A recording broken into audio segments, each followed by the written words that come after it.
ভাই ওই যে আমাদের বেগুনবাড়ি ব্রিজ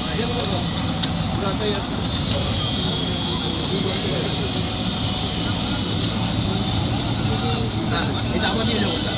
না স্যার এখানে স্যার এখানে এটা স্যার আপনাদের যোগাযোগ করে তারপরে ক্যামেরাম্যান একটু নামাইতে হবে। হ্যাঁ সমস্যাটাকে এটা বলবেন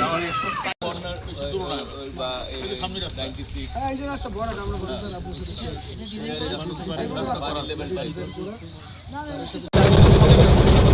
আপনার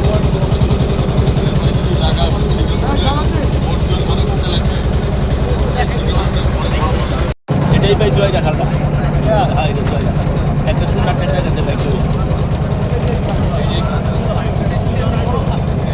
বড় খাল সরকারি খাল ওই আবার ব্রিজ আছে তো গাড়ি চলে না জয় রাখার ব্রিজ আর ওইটার শেয়ার থাকে সামনে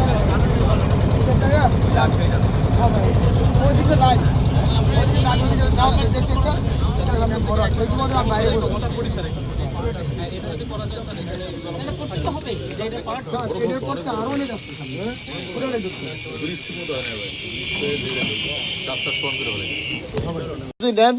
স্যার এই ব্রিজটা স্যার ই ছিল পরিকল্পনায় ছিল স্যার একটু বলি আমি তো বলি স্যার এটা পরিকল্পনা ছিল এই ব্রিজটা কোনো এক কারণে না হওয়ার কারণে এই ব্রিজটা আবার সরে আবার ওদিকে স্যার অধিগ্রহণের জন্য চলে গেছে কিন্তু এই দুই সেটির জন্য আলাদা মানে যাতে আলাদা একটা ডিভিশন যদি করা যায় সেই করে সেই মামলাগুলি যাতে দ্রুত নিষ্পত্তি করা যায় এবং অন্যান্য কর্মকাণ্ডদের যাতে বাধাগ্রস্ত না হয়।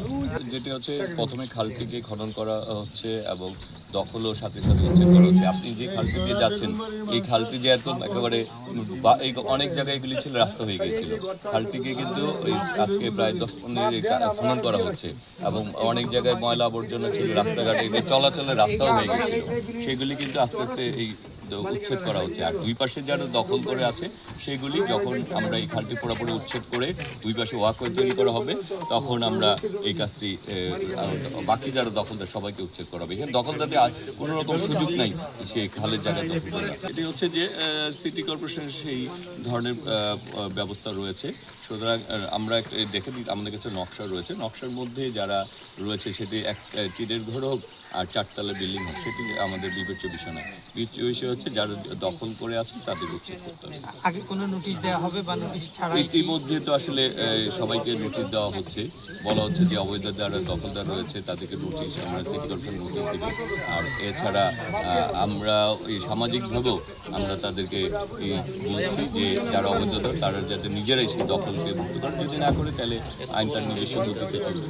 এটি আসলে আপনি পরিকল্পনা রয়েছে যে এই খালটিকে 4টি ধাপে আপনার উন্নয়ন করা হবে, হ্যাঁ, এবং সেখানে 2 ধাপ পাশেই আপনার ওয়াকওয়ে তৈরি করা হবে।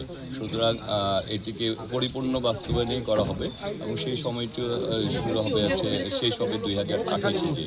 কিন্তু আপনারা দৃশ্যমান অগ্রগতি দেখতে পারবেন। আজকে যেমন আমরা এই কয়েকদিন আগে আসলাম, 10-12 দিন আগে এসে আমরা এটি যাতে আমরা নৌকা দিয়ে অন্তত চলাচল করতে পারি সেই ব্যবস্থাটি করতে বলেছি যাতে আমরা বাস্তবতা যেতে পারি। এই কাজটা কিন্তু দেখেন আমরা কিন্তু আবার এসেছি দেখতে যে এই 4 কিলোমিটার প্রায় খাল, এটিকে আমরা নিজেরা দেখে যাচ্ছি এবং এর পরবর্তীতে কিন্তু আপনি ওই পর্যন্ত গেলে দেখবেন কিছু জায়গায় বাকি কাজগুলো শুরু হয়েছে। এটি সময় সাপেক্ষ ব্যাপার, বাট আপনার অগ্রগতি আপনি 3 মাস বা 6 মাস পরে আসলেই আপনি অগ্রগতি পরিলক্ষিত প্রবহন এটা যাতে সঠিকভাবে করা যায় এবং যেখানে প্রতিবন্ধকতাগুলি রয়েছে হ্যাঁ সেগুলি সরিয়ে যাতে এই খালের পানি প্রবাহ সঠিকভাবে করা যায় সেই ব্যবস্থা দেখভাল করা হচ্ছে। আর এই খাল নিয়ে পরিকল্পনা রয়েছে চারিপাশে ভাবে এটি করে দেওয়া হবে। দৃশ্যমানভাবে আপনারা দেখতে পাবেন বছরের শেষের দিকে আমরা ইতিমধ্যে বিভিন্ন জায়গায় কাজ শুরু হয়ে গেছে। প্রথমে হচ্ছে যে এই খালটিকে যেখানে প্রতিবন্ধক আছে সেটা সরিয়ে ফেলা হবে, পরিষ্কার পরিচ্ছন্ন করা হবে। পরবর্তীতে খালগুলি খনন করে 2 পাড়ে হাঁটার জন্য সৌন্দর্য বর্ধন করা হবে, হাঁটার ব্যবস্থা করা হবে। এই খাল নিয়ে কাজ শুরু হয়ে গেছে। আপনার আর কিছুদিন পর হয়তো বা সিটি কর্পোরেশনের প্রশাসক বলতে এলজিডি প্রতিনিধি অন্যান্য আসবেন এই খালটি পরিদর্শন করার জন্য।